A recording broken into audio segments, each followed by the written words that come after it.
There were quite many videos about PewDiePie versus the Wall Street Journal out there, but most dealt with the cultural and political correctness issue, whereas the economic situation was often just mentioned on the side, except by a video from Roberta Blake. Additionally, the strategic perspective was usually neglected.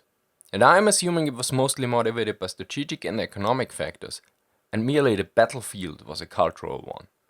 After all, PewDiePie is the biggest YouTuber and the media and YouTube compete basically for the same thing: attention, which then is converted into money via advertising and other means.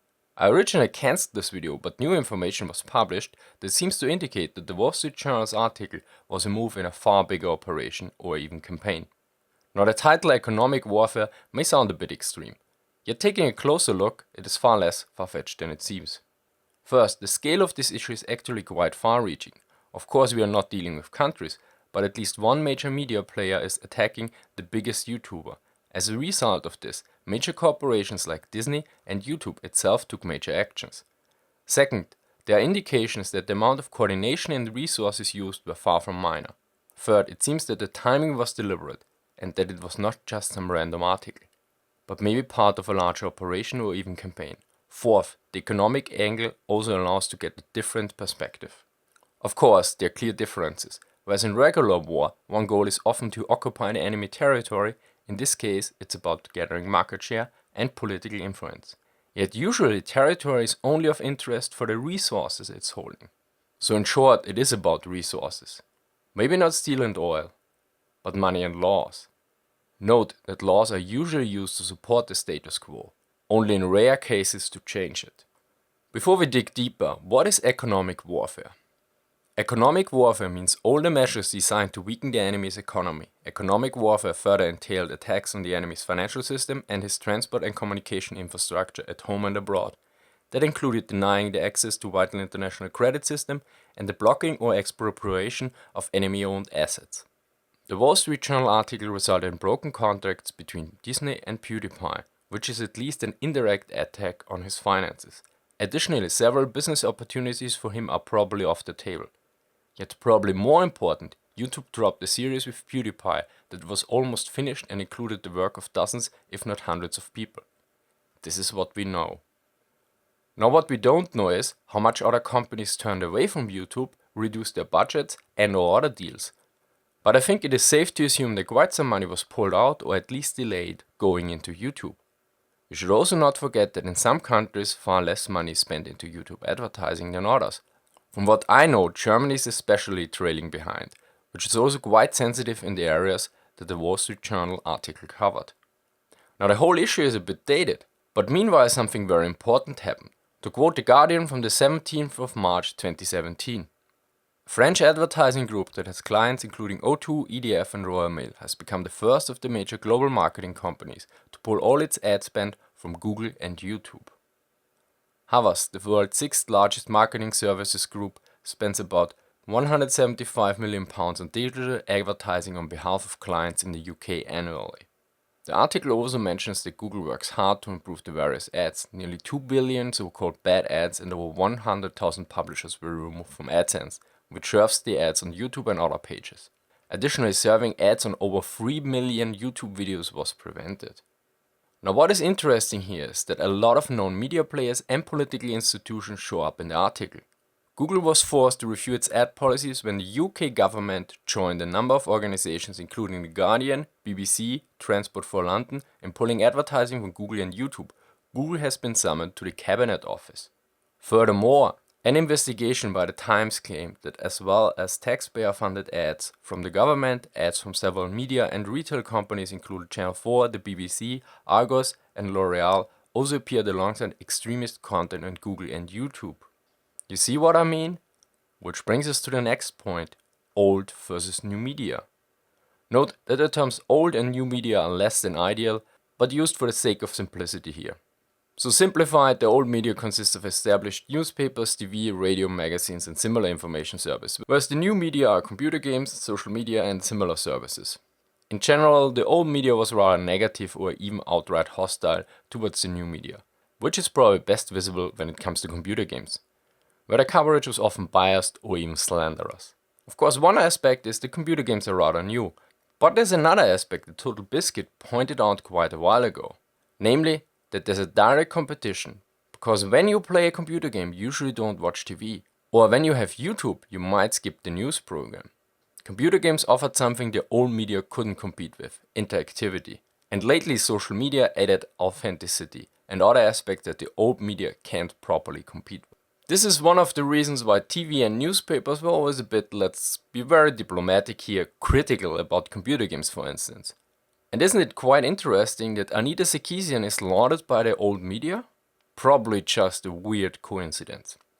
Now, although the old media fights the new media, in some ways there's also a transitioning process going on. Basically, the old media tries to get their market share within the new media channels. As you can see, with Conan O'Brien and many others having their own YouTube channels. It becomes more important that they gain a foothold in this area, because more and more money is spent in new media channels. Additionally, YouTube recently announced that YouTube TV will launch, that will bring YouTube to cable networks. So basically YouTube is also invading old media territory. As such, it is even a bigger threat than before. We know that Philip DeFranco was pre-informed, hence we can assume that certain old media players were also probably informed too. Now the major advantage the old media has against the new media are strong connections to politics, education and other established institutions. And in the public area the old media appears more legit and trustworthy than the new media channels, at least for the older generations. But those are usually still in charge. But what is the point of this? Well, if I'm not mistaken, the old media tries to use these advantages from the new media and politics to transfer the diminishing market share and influence into new media channels. This is also happening along the lines of the anti-fake news legislation that only faced limited opposition from the old media. As previously mentioned, the Guardian article is filled with statements from the old media and government institution about how Google and YouTube basically are insufficient as an advertising and news platform right now. Thus I assume the Wall Street Journal was basically the most visible attack from the old media that exploits its old power to exert control in the new media and gain influence. And seeing that one major advertising corporation completely dropped out of YouTube and Google, it seems to be working on a strategic level.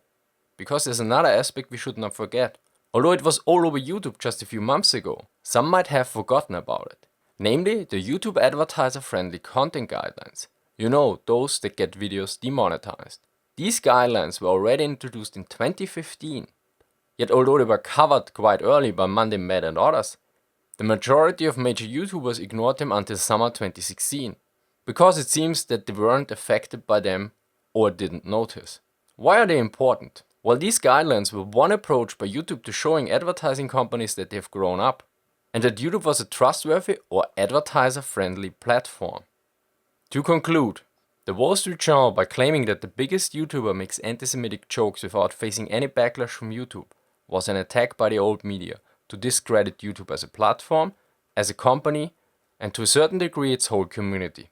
It also indicates that the Wall Street Journal had probably no or very limited concern when it came to collateral damage. Additionally, since a large amount of the old media echoed the Wall Street Journal claims, it might be a concerted action or at least not an unwelcome move. In other words, certain members of the old media wanted to show that YouTube's efforts to grow up don't work. And looking at the current situation that major advertising companies dropped out and Google is facing pressure from European governments, it seems they have at least partially succeeded for now, assuming that this was their goal. Of course, at the same time, we can assume the old media lost major trust from those that use YouTube regularly, because the support for PewDiePie on YouTube was extensive and quite unified. Additionally, some channels even called for basically individual economic sanctions against old media outlets.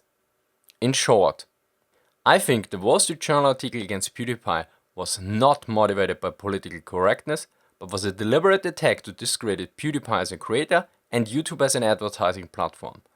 Thus, political correctness was used as a weapon to exert control and inflict damage on the competition. Some additional remarks here. Due to recent events, note that I originally started this script in early March, but cancelled it for various reasons. Back then I just wanted to provide a different angle in terms of interpretation of the Wall Street Journal article against PewDiePie. It was also a bit far-fetched.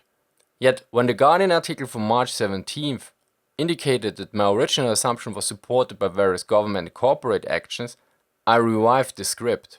Although now, on the 28th of March, the attacks are performed against YouTube directly, PewDiePie is not an issue anymore. Additionally, the intensity also increased, since now the attacks against YouTube are on the basis that ads were served next to terrorist and far-right videos. According to the Business Insider UK from an article of the 27th of May, March 2017, 5 of top 20 US advertisers have frozen their advertising with Google, as have a dozen more around the world. Those 5 companies make up 7.5% of US ad spend, according to the note. Thus I assume that the Wall Street Journal article against PewDiePie was probably an attack to create initial focus on the issue, which was followed up by a main attack by pointing out a serving of ads next to extremist video. Remember, this is my perspective that tries to give a bit more focus on the economic and strategic side, because I think more often than not cultural aspects are more a distraction and just a means to an end. Now to end on a lighter note here, I guess you didn't PewDiePie this video coming, did ya? As always, sources are in the description. If you like this video, you might want to take a look at my Art of War series, or maybe my video about computer games and war is more to your liking. Anyway, thank you for watching and see you next time.